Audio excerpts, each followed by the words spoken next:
अस्सलाम वालेकुम नाजरीन, मैं हूं इरफान हैदर। 27वीं आईनी तरमीम की जो एक्स्ट्रा शिकें थी, जो इजाफी कौमी असम्बली से मंजूर करवाई गई थी, वो सेनेट से भी मंजूर हो गई और उसके बाद सदर के दस्तखत के बाद 27वीं आईनी तरमीम की तमाम शिकें आइन का हिस्सा इस वक्त तक बन चुकी हैं।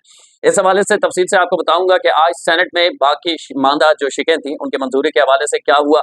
इसके अलावा हम बात करेंगे कि जो वाना में कैडेट कॉलेज में हमला हुआ था दहशत गर्दों की जानिब से, उसमें होशरुबा इंकशाफात सामने आए हैं। ये मैं आपको बताऊंगा। और श्रीलंकन टीम ने कल ये खदशा जाहिर किया था कि पाकिस्तान में चूंकि दहशत गर्दी के वाकयात हो रहे हैं, हमने नहीं खेलना। फिर वो कैसे माने और श्रीलंका वाले पाकिस्तान से इतनी मोहब्बत क्यों करते हैं या पाकिस्तान का इतना एहतराम क्यों करते हैं। ये जो जेंजी नस्ल है ना हमारी, जो 95 के बाद पैदा हुए हैं, उन्हें शायद पता ना हो। तो उनके लिए कि श्रीलंका गो के एक मुस्लिम मुमालिक नहीं है कि हमारा मुस्लिम ब्रादर मुल्क जैसे हम कहते हैं बाकी मुल्कों को, मिडल ईस्ट वगैरह की कंट्रीज को, उस तरह नहीं है। लेकिन इसके बावजूद श्रीलंका पाकिस्तान का इतना एहतराम क्यों करता है, ट्रस्ट क्यों करता है, इस हवाले से कुछ चीजें हैं आपके सामने रखूंगा। जो लोग पहली दफा देख रहे हैं वो चैनल सब्सक्राइब करना ना भूला करें। आ जाए जी। पहले 27वीं आईनी तरमीम की जो एक्स्ट्रा शिकें थी, जाहिर है सेनेट से पहले मंजूर हुई, फिर कौमी असम्बली से मंजूर हुई थी, लेकिन कौमी असम्बली में मंजूरी के बाद कुछ शिकें एक्स्ट्रा ऐड की गई थी कि ये चीजें मिसिंग थी। हुकूमत के मुताबिक उन्हें दोबारा फिर सेनेट से भी मंजूर करवाना था। तो सेनेट से वही 2 वोट मिले हैं हुकूमत को।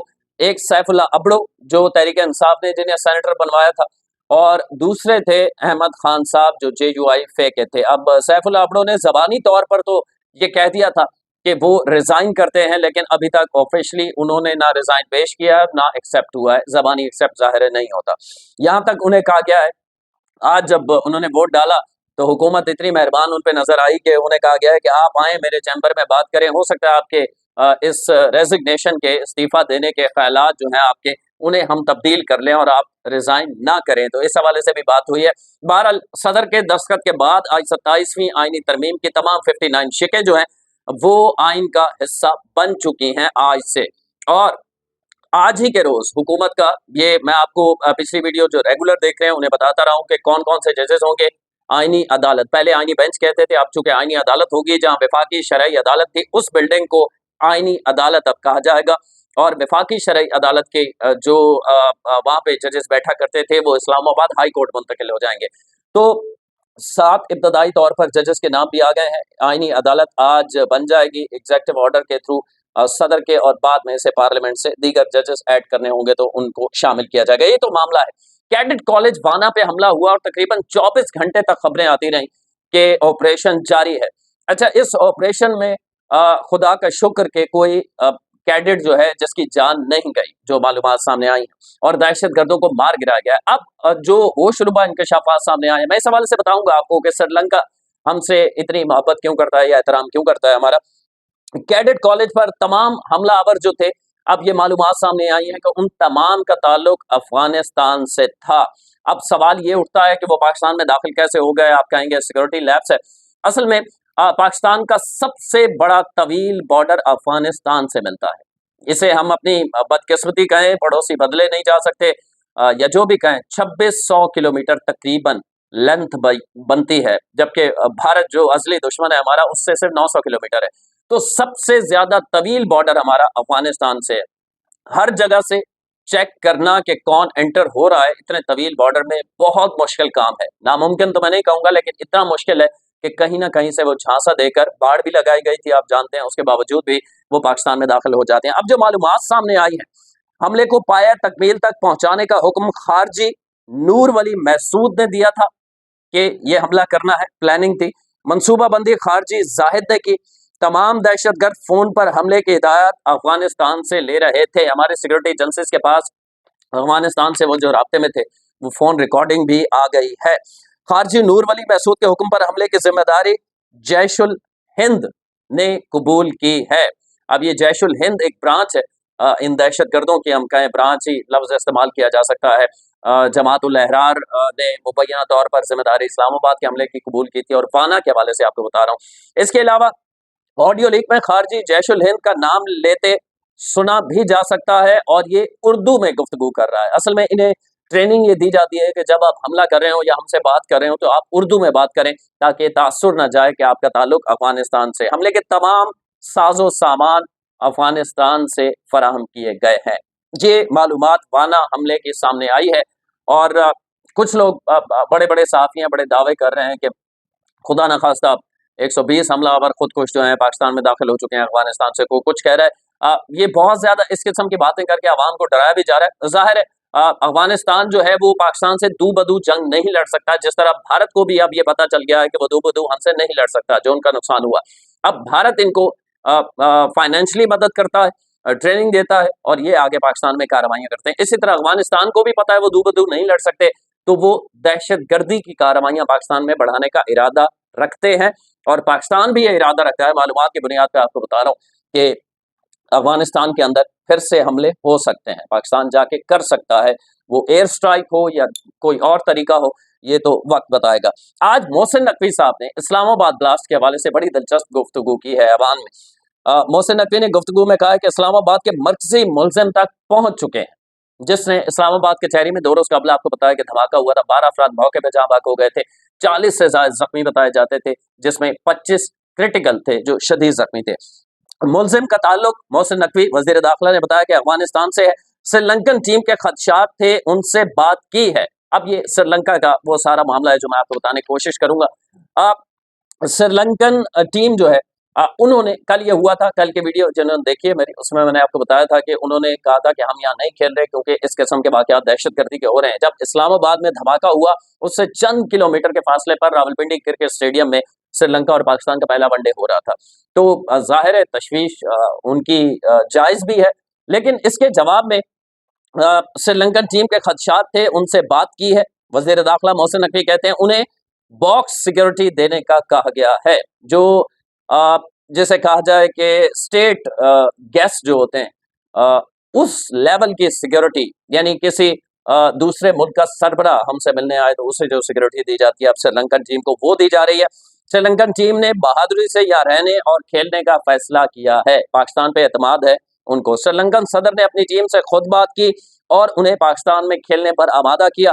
फील्ड मार्शल ने, अब ये बड़ी दिलचस्प बात है कि यहाँ तक खदशात दूर करने के लिए पाकिस्तान के आर्मी चीफ फील्ड मार्शल ने खुद श्रीलंका के डिफेंस मिनिस्टर और सेक्रेटरी खारजा से बात की है, जिसके बाद उन्होंने पाकिस्तान में जो बाकी मैचेस हैं, और इसके बाद जिम्बाब्वे पाकिस्तान में होगा, और ये ट्रायंगुलर सीरीज होगी श्रीलंका पाकिस्तान और जिम्बाब्वे के दरमियान, वो भी पाकिस्तान में होगी, तो वो भी आगे खेलने के लिए श्रीलंका ने हामी भरी है। अब आप सोच रहे होंगे कि दीगर टीमें इस किस्म के सिचुएशन हो तो पाकिस्तान का कहना नहीं मानते, श्रीलंका क्यों मानता है?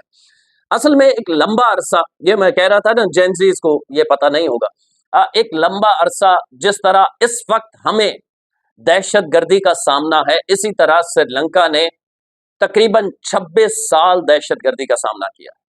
वहां मजहबी दहशतगर्दी नहीं थी, बल्कि एक इंतहा पसंद तामिल बागियों का ग्रोथ था जो ये इंतहा पसंदी करता था। 1983 में पहली दफा उन्होंने एक हमले में 13 श्रीलंकन फौजियों को मार दिया था, जिसके बाद तशवीश पाई गई और उनके खिलाफ ऑपरेशन होता रहा, वो हमले करते रहे। इस दौरान जो अफसोसनाक बात है, 1983 से लेकर 83 से लेकर 2009 तक ये मामला चला है, तकरीबन 26 साल, और इसमें 1 लाख लोग, इंटरनेशनल जो एजेंसीज हैं, जो आदाद शुमार देते हैं इदारे हैं, उनके मुताबिक 1 लाख लगभग लोग मारे गए हैं दोनों तरफ। उसमें बागी भी मारे जाने वालों में शामिल थे, श्रीलंकन आम शहरी भी थे, श्रीलंका की फौज भी थी, और इसमें मुबैना तौर पर पाकिस्तान ने श्रीलंका की मदद की थी। यानी श्रीलंकन स्टेट मुकम्मल तौर पर बेबस हो गई थी इन बागियों के सामने। असल में है ये कि ये जो इलाका है, जैसे ये जो तंजीम है जिस इलाके में थी, इसे LTTE कहा जाता था, यानी liberation tiger of Tamil Eelam. अब इन्होंने मुसलसल गोरीला वॉर उसी तरह बिल्कुल इस वक्त जो TTP पाकिस्तान के अंदर करने की कोशिश कर रही है, इस तरह की चीजें करते रहे।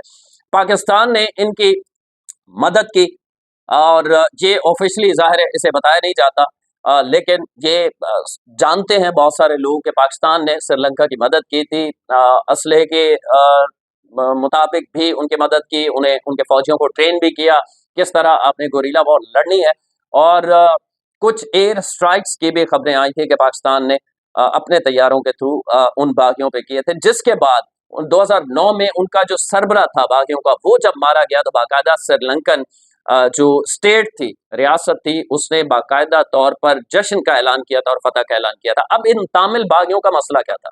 इनका मसला ये था कि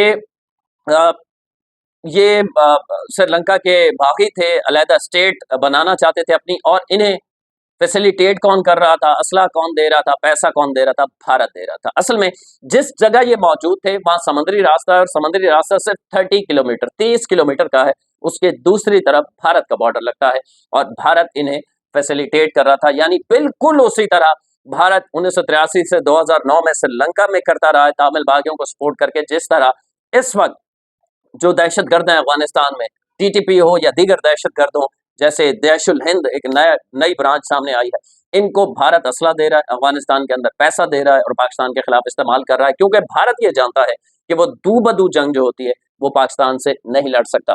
अब इसमें दो बातें हैं जो इंपॉर्टेंट है, समझने वाली हैं। वो ये है, एक तो पॉइंट ये है कि दहशत, जो मैं आपको बता रहा, श्रीलंका क्यों इतना पाकिस्तान का एहतराम करता है, पाकिस्तान से मोहब्बत का इजहार करता है, हालांकि मुस्लिम स्टेट भी नहीं है।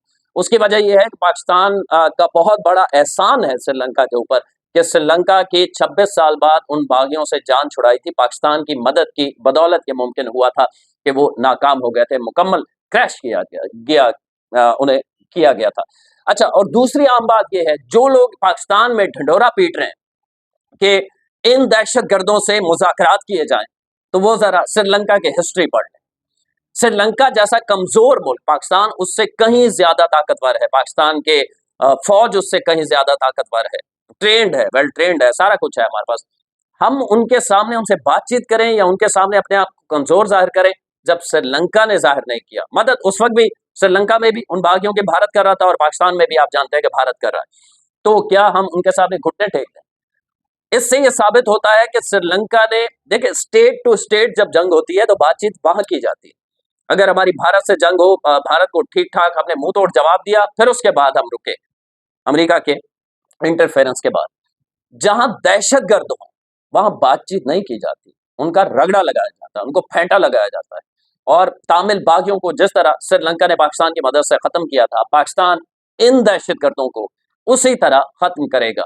जो लोग पीटीआई या दीगर जमातें या कोई ये ख्याल रखता है कि इन दहशतगर्दों से बातचीत की जाए, तो उन्हें तामिल बागियों की LTTE आप सर्च करेंगे गूगल पे, तो उनकी हिस्ट्री पढ़नी चाहिए, और उनका खात्मा फिर कैसे किया गया ये जरूर आपको जानने की कोशिश करनी चाहिए, ताकि आपको पता चले कि दहशतगर्दों का कला कमा करना ही मसले का हल होता है। उनसे बातचीत आज कर लें, वो 1 साल के लिए हो सकता है रुक जाएं, 1 साल बाद फिर वो हरकतें शुरू कर दें, तो कोई भरोसा नहीं किया जा सकता। अगली वीडियो तक के लिए अल्लाह ने